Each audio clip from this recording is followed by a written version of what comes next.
नेताजी, आपसे सवाल है। भाजपा सरकारों की नीतियां क्या देश हित में है या देश को नुकसान कर रही है? भाजपा के लोग कह रहे हैं देश का बहुत बड़ा लाभ होने वाला है, लेकिन विपक्ष कह रहा है कि यह मोदी सरकार की नीतियां देश के लिए बहुत ही नुकसानदायक है। आप समाजवादी पार्टी के वरिष्ठ नेता हैं, सर आपका विचार क्या है? देखिए, पहले मैं पीछे चल के इतिहास बता देता हूँ कि भारतीय जनता पार्टी का जन्म दो संगठनों से पैदा हुआ। भाजपा, एक हिंदू महासभा, फिर आरएसएस और जनसंघ, इन संगठनों से पैदा हुआ है। अब आपको थोड़ा जैसे वो लोग धर्म की बात करते हैं, उसी तरह से धर्म को से जोड़ करके बात करते हैं। ये वेद का विषय है, इतिहास का नहीं।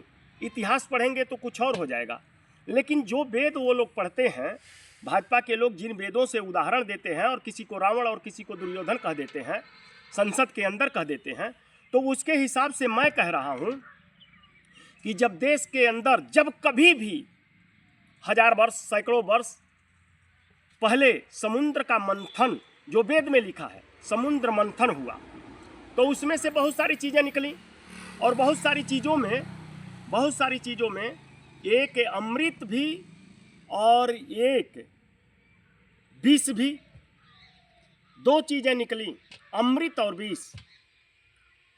अमृत और विष में विष से पैदा हुई जनसंघ और आरएसएस, जिसकी नीतियां विषाक्त हैं, नफरतवादी हैं, देश के अंदर ईर्ष्या और देश फैलाकर, नफरत फैलाकर, कटुता फैलाकर भाईचारा को नुकसान पहुंचाने वाली नीतियां हैं और उनके नीतियों के कारण देश बर्बाद होता है, देश की एकता और अखंडता खतरे में पड़ जाती है। इसलिए मैं कह रहा हूं कि जो समुद्र मंथन से विष निकला, वो भाजपा, जनसंघ, आरएसएस ने लिया। भाजपा तो थी ही नहीं, आरएसएस ने लिया विष को, और अमृत को समाजवादियों ने लिया। समाजवादियों का मतलब समाजवादी पार्टी ही नहीं, उस समय न जाने कितने कितने लोग समाजवादी थे। राम भी समाजवादी, कृष्ण भी समाजवादी, शिव भी समाजवादी, और लोहिया भी समाजवादी, मार्क्स भी समाजवादी, लेनिन भी समाजवादी। और आज के तारीख में इन संपूर्ण समाजवादियों की विचारधारा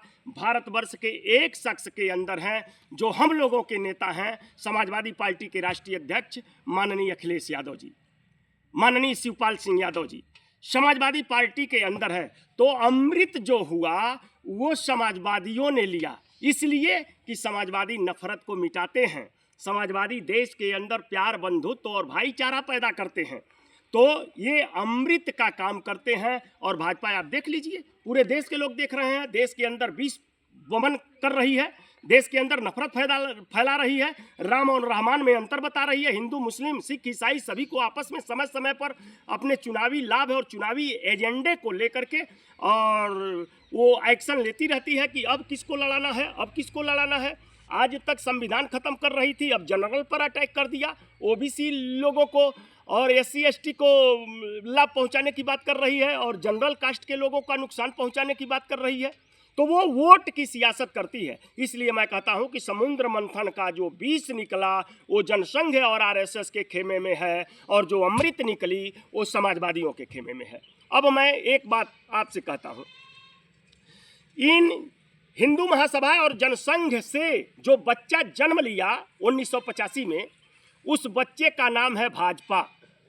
अब जिसके पिता पर कई बार जेल जाने का आरोप हो, कई बार जेल जाने का मतलब वो लोग आज़ादी की लड़ाई लड़ते हुए जेल नहीं जा रहे थे। मैं ये कह रहा हूं कि जिस संगठन पर कई बार ब्रेक लगाया गया हो, सील किया गया हो, आरएसएस को सरदार वल्लभ भाई पटेल ने सबसे पहले 1950 में ही सील कर दिया था। ये संगठन देश में नफरत फैलाने वाला संगठन है, इस संगठन के रहते देश की एकता और अखंडता खतरे में पड़ जाएगी। उन्होंने कहा था और सील कर दिया था आरएसएस का दफ्तर।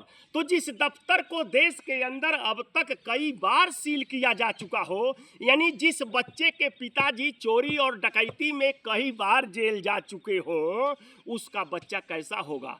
तो उसका बच्चा है भाजपा।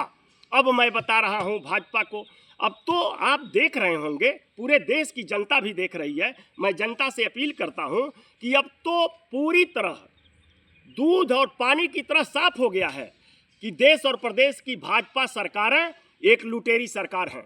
अपराधियों, माफिया डानों, भ्रष्टाचारी और बलात्कारी मंत्रियों से लैस इस सरकार ने पूरे देश और प्रदेश को दिवालिया बना दिया है। भय, भूख, आतंक अपनी चरम सीमा पर है। शिक्षक, बुनकर, दस्तकार और शिक्षा सब कुछ तबाही के दौर से गुजर रहा है। किसानों की खेती भी बर्बाद हो रही है और इनके खिलाफ जो लोग बोल रहे हैं, जो बेरोजगार हो चुके नौजवान हैं, जब बोल रहे हैं तो उनके ऊपर फर्जी मुकदमे कायम करके उन्हें जेल की सलाखों में डाल दिया जा रहा है और उन बच्चों को कचहरी में चक्कर लगाने के लिए मजबूर किया जा रहा है।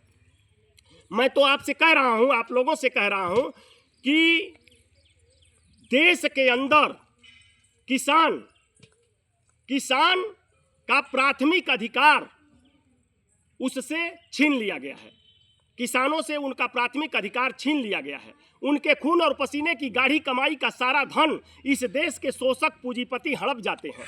दूसरों का अन्नदाता, किसानों का बच्चा दाने दाने के मोहताज हैं।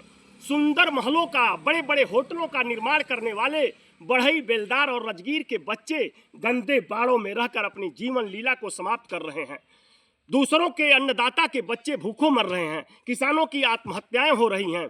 और इस देश के अंदर आप देखे होंगे कि जो मोदी जी का ग्रुप है, अडानी और अंबानी का, जो हमारे खून और पसीने की गाढ़ी कमाई जब इकट्ठा होती है देश की भारत माता की तिजोरी में, तो उस तिजोरी से निकाल करके इस देश का मालिक, जिसको इस देश की जनता ने वोट दे करके बहुत ही अच्छा लीडर चुना था कि अच्छा दिन आने वाला है, वो देश के जनता की कमाई को निकाल करके और सीधे सीधे अडानी के तिजोरी में डाल देते हैं और साल भर के अंदर माफ़ कर देते हैं। देश गरीब होता चला जा रहा है। विदेश नीति पूरी तरह से ध्वस्त हो गई है और दूसरी तरफ किसानों के बच्चे तबाह हैं, तो दूसरी तरफ इस देश के अडानी अंबानी के ग्रुप के लोगों के कुत्ते एयर कंडीशनर कारों से घूम करके आइसक्रीम खा रहे हैं। ये कैसा भारत है? ये कैसा भारत है? गांधी का भारत, लोहिया का भारत, बाबा साहब डॉक्टर भीमराव अंबेडकर जी का भारत आज खेती करते हुए, मजदूरी करते हुए अन्न खाने को नहीं पा रहा है, उसके बच्चों को रोजगार नहीं मिल रहा है, उसके बच्चों का अधिकार छीना जा रहा है। और दूसरी तरफ इस देश के अंदर बैठ करके इस देश के गरीब और किसानों की कमाई खाने वाले लोगों के कुत्ते आइसक्रीम खाकर एयर कंडीशनर कारों से घूम रहे हैं। इस दो तरह के भारत को मिटाना बाबा साहब अंबेडकर का संकल्प था और वही संकल्प इस भारत के संविधान में है, जिस संविधान को भाजपा के लोग समाप्त करना चाहते हैं। ये संविधान है और इसमें इस देश के पेड़ पौधे वनस्पतियों को भी सुरक्षा दी है। संविधान ने पेड़ पौधे वनस्पतियों को सुरक्षा दी, पशु पक्षियों को सुरक्षा दी, इंसानों को सुरक्षा दी, ऊंच नीच के भेदभाव को मिटाया, आदमी से आदमी के बीच का अंतर खत्म किया और मजहब से मजहब का अंतर खत्म किया और भारत के सरहद के अंदर जितने लोग रहते हैं सभी को एक समान अधिकार दिया। और यह एक समान अधिकार बीजेपी को हजम नहीं हो रहा है, इसलिए कि वो भारत के अंदर गैर बराबरी चाहती है, वो भारत के अंदर विषमता चाहती है, वो भारत के अंदर नफरत फैलाकर हिंदू और मुसलमानों के बीच में वोट लेकर के, उनका नफरत फैलाकर वोट लेकर के और देश के सत्ता में रहना चाहते हैं। आज आप देख रहे हैं पूरी तरह से भारतीय जनता पार्टी की सरकार ध्वस्त हो चुकी है। लोग कह रहे थे विदेशों में मोदी जी का डंका बज रहा है और मैं देख रहा हूं सारी दुनिया में इनके पीठ पर डंडा बज रहा है। ये घूम घूम करके पूरी दुनिया की विदेश नीति को तहस नहस कर दिए। न इनके पास विदेश नीति बची, न सामरिक नीति तो ऐसी है कि ये निर्णय नहीं ले पाते। गलवान घाटी में चीन के सैनिक टैंकों के साथ सरहद पर आ जाते हैं और रक्षा मंत्री हड़बड़ा रहे हैं, सुन करके पैरों में कंपन आ जा रही है और कह रहे हैं इसके लिए तो हमें बास से पूछना पड़ेगा। बास कई घंटों तक हिला हवाली करते हैं। हमारे देश के 20 जवान को मार करके चाइनीज सैनिक हमारे सरहद में घुसते हैं और उसके बाद ये सरकार निर्णय नहीं ले पाती है। तो न इसके पास सामरिक नीति है, न इसके पास कृषि नीति है। कृषि नीति तो ऐसी है कि कृषि बिल पास करके किसानों की खेती छीनने की कोशिश कर दिया मोदी जी ने। वो तो मैं 4 लाख किसानों की शुक्रिया अदा करता हूँ, हाथ जोड़ करके उन्हें नमन करता हूं, जिसमें से 750 किसान मर गए। लेकिन 1 वर्ष तक जब तक कृषि बिल वापस नहीं हुआ, गुलामी का दस्तावेज था वो कृषि बिल, और इस देश के लोग जानते नहीं हैं। ये लोग किसान सम्मान निधि ले रहे हैं। वो किसान सम्मान निधि नहीं है, वो देश के किसानों को गुलाम बनाने वाली विधि है कि उनके खाते में कुछ भेजते रहो और वो ले करके खाते रहेंगे, संतुष्ट रहेंगे, और उनके संविधान से सारे अधिकार, खेती बाड़ी, दौलत जो भी है वो सारा का सारा छीन लो।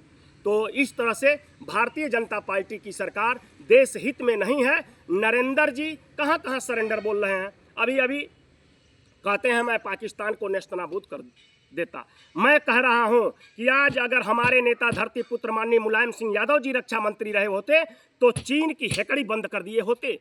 जब वो रक्षा मंत्री थे तो भारत की फौज 4 किलोमीटर अंदर चाइना में घुस करके तिरंगा गाड़ दिया था, तिरंगा लहरा दिया था, और पाकिस्तान के बॉर्डर पर पाकिस्तान को भी सबक सिखाया कि हाथ जोड़ करके आसमान के 100 मीटर ऊंचाई पर सफेद पताका फहराकर और उन्हें शांति की अपील करनी पड़ी थी। वो रक्षा मंत्री थे मुलायम सिंह यादव जी। सीमा पर बैठकर राजनाथ सिंह से मैं कह देना चाहता हूं, ऐ भाजपा के लोगों, अंधभक्तों, कान खोल करके सुन लो। जब मुलायम सिंह यादव जी देश के रक्षा मंत्री थे तो देश के सीमा पर खड़े होकर के फायरिंग करवाया था सेना से और पाकिस्तान को सबक सिखाया था। सेना चाहती थी कि रक्षा मंत्री यहाँ न रहे, चले जाएं, लेकिन नेताजी ने कहा कि नहीं, मेरे आंखों के सामने फायर करो। उसकी हिम्मत कैसे हुई? भारत का रक्षा मंत्री सीमा का दौरा कर रहा है और उसके टैंक से गोले निकलने लगे और सरहदों के अंदर गिरने लगे। ये हमारे नेता माननीय मुलायम सिंह यादव जी ने कहा कि मेरे आंखों के सामने फायर करो और तुम्हारी तोपें खामोश नहीं रहनी चाहिए।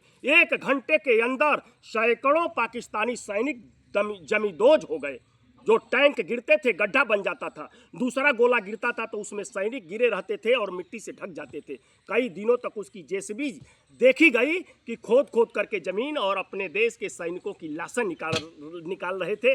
उस नेता का नाम है मुलायम सिंह यादव जी, जिसको ये लोग कह रहे थे कि कठमुल्ला, बाबर की औलाद, न जाने किन किन शब्दों से नवाजा उनको। हम तो अपने नेताजी पर गर्व करते हैं कि जो लोग उनको कहते थे कि मुल्ला मुलायम सिंह यादव, हमारे नेता के ऊपर हमें गर्व है कि हमारे नेता माननीय मुलायम सिंह यादव जी मुल्ला भी थे और हिंदू भी थे। वो हिंदू, मुस्लिम, सिख, ईसाई एकता के प्रतीक बन गए थे। इसलिए हमें अपने नेता धरती पुत्र माननीय मुलायम सिंह यादव जी पर गर्व है। और ये निर्णय नहीं ले पा रहे थे रक्षा मंत्री जी। रक्षा मंत्री जी बोल रहे हैं कि अब ये मैं नहीं निर्णय ले सकता, मैं नहीं निर्णय दे सकता, ये बास से पूछना पड़ेगा। और हमारे नेताजी जब सैनिकों ने कहा कि सर, चीन की फौज और पाकिस्तान की फौज को सबक सिखाने के लिए हमें दिल्ली से आदेश लेना पड़ेगा।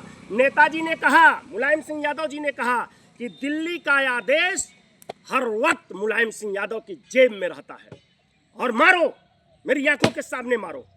दिल्ली का आदेश मैं लेकर घूमता हूँ, सबक सिखाओ इनको। 1 मिनट के अंदर निर्णय लिया और हमारी फौज ने ताबड़तोड़ फायरिंग करके पूरे पाकिस्तान को तबाह कर दिया और हमारे देश के जवान 4 किलोमीटर चाइना में घुस गए थे। चाइना सरेंडर बोला था, लेकिन आज नरेंद्र सरेंडर बोल रहा है।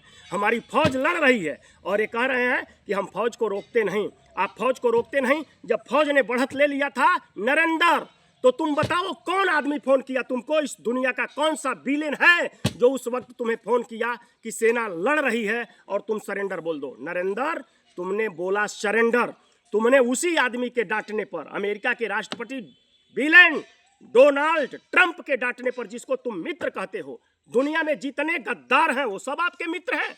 नवाज शरीफ को भी आपने कहा था कि मित्र है, और मेरे मित्र के घर बर्थडे है, मुझे जाना है लाहौर, जाकर बिरयानी काटे थे। आप डोनाल्ड ट्रंप को भी कहे कि नमस्ते ट्रंप, नमस्ते ट्रंप बता रहे हैं और वो हाउली मोदी कर रहे हैं। ये क्या तमाशा है? आज उसी का डंडा आपके ऊपर बज रहा है और न जाने क्या क्या करके आप अमेरिका में आए हैं, जो एप्स्टीन फाइल के अंदर है। आप इतने लाचार हो, इतना गंदा काम क्यों किए भाई, कि जिसके वजह से आप अपने गले का फंदा ढीला करने के लिए या निकालने के लिए इस देश के 140 करोड़ किसानों के गले में फंदा डाल दिया और अमेरिका का गुलाम बनाने की राहों पर चल दिए हैं। आज हमारे देश का किसान, अगले वीडियो में बताऊंगा, खुलासा करूंगा कि नरेंद्र मोदी की सरकार लगातार सरेंडर बोल रही है। संसद में सरेंडर, ऑपरेशन सिंदूर में सरेंडर, चीन में जो हमारा साझा ईरान में जो हमारा साझा एयरवेस बन रहा था, बंदरगाह बन रहा था, अमेरिका के राष्ट्रपति डोनाल्ड ट्रंप ने डांट दिया, तो वहां भी सरेंडर। हर जगह से आप सरेंडर करके भाग रहे हो, इसलिए नरेंद्र नाम ही सरेंडर का प्रतीक है।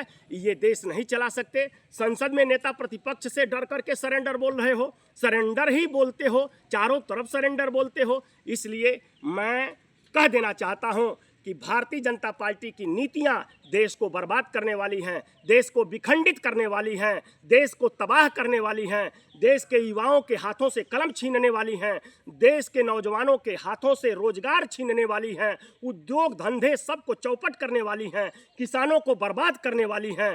देश की एकता और अखंडता के लिए खतरा है आरएसएस, जनसंघ की नीतियां और उनके द्वारा पैदा हुआ भारतीय जनता पार्टी के लोग। इसलिए मैं लास्ट में कहता हूं कि बाबा साहब अम्बेडकर का बनाया हुआ ये संविधान जब तक जिंदा है और हम कभी इसे बर्बाद नहीं होने देंगे।